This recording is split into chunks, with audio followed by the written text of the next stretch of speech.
How to hide your Facebook friend list just on the Facebook application or the Facebook website if you're using on your mobile device. Now to do this thing to hide your Facebook friends to make your account more private, you just need to do some settings here on the Facebook account you have. So let's start this video. Firstly, open the Facebook app on your Android or iPhone device just like this. As you can see, this is my profile here and this is a page profile, but I will simply switch to a personal profile. Let me just do that.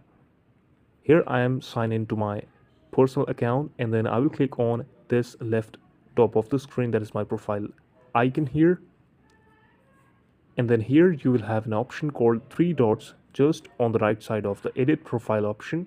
Click on this, and after clicking it you're going to see an option to unlock or lock your profile. If your profile is unlocked, this option will show you as lock your profile.